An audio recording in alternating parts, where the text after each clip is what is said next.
Sisa dana yang berputar dalam praktek judi online mencapai ribuan triliunan rupiah. Sementara jumlah pemain judi online di tahun 2025 mencapai 8,8 juta orang. Kasus judi online. Lalu bagaimana mengawal proses hukum kasus judi online hingga seluruh fakta? Panduan judi online, seorang pria nekat membuat laporan palsu sebagai korban begal. Motif pelaku karena takut kepada orang tua. Denda kepada perusahaan judi online sebesar 23 juta rupiah.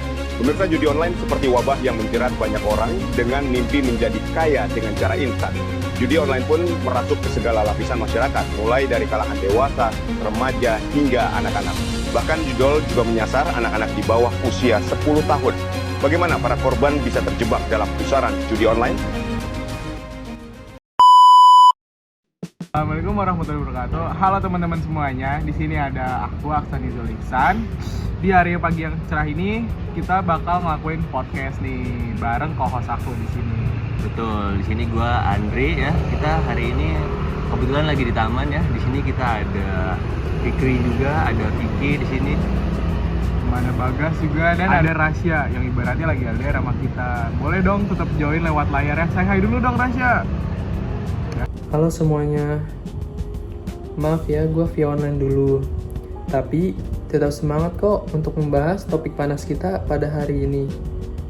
Kita hari ini bakal bahas sesuatu yang merusak mental sama cara berpikir kita, yaitu bahaya candu judi online. Kenapa ini penting banget? Supaya kita nggak salah jalan guys.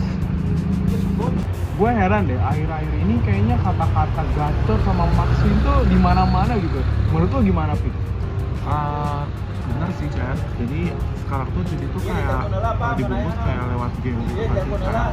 Mereka banyak promosi banget nih lewat WA, DM, kadang nyelip di situs-situs link kayak film gratisan kayak gitu. Nah biasanya orang-orang tuh kayak nyoba dulu nih 10.000, taunya kebablasan sampai berpuluh-puluh juta.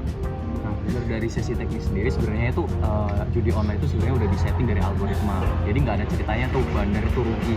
Sebenarnya dari awal itu para pelaku itu sebenarnya dikasih menang dulu biar kayak kena dopaminnya. Nah, ketika mereka udah ngebit tinggi, mereka udah mulai rugi-rugi. Nah, itu sebenarnya dari judi online itu sebenarnya nggak ada hasil menang-menang banget gitu. Jadi tetap sudah disetting sama bandarnya itu buat mereka itu kena jebakan Batman gitu.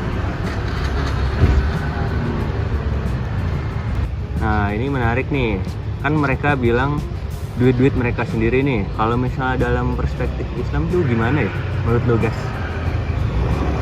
Oke gini guys, dalam Islam judi itu disebut maisir. Di surat Al-Maidah ayat 90 Allah udah jelasin kalau judi itu perbuatan setan. Kenapa? Karena dia bikin kita berharap pada keberuntungan semu, bukan pada kerja keras. Harta yang didapat juga batil, gak halal buat kita. Tapi kalau niatnya buat sedekah gimana? Semisal nih kita menang slot, tapi hadiah slotnya kita pakai buat bantu orang.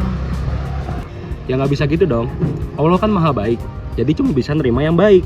Ibaratnya lu cuci baju pakai air kencing, nggak bakal suci. Justru ini yang bahaya, karena bikin kita jauh dari ibadah. Orang-orang kalau udah sibuk sama ngespin itu pasti lupa sama ibadahnya. Setuju. Intinya Islam tuh ingin melindungi kita dari hal-hal yang seperti itu. Judi bukan cuma ngerusak dompet kita, tapi juga bisa ngerusak hidup kita dan hubungan kita dengan Allah.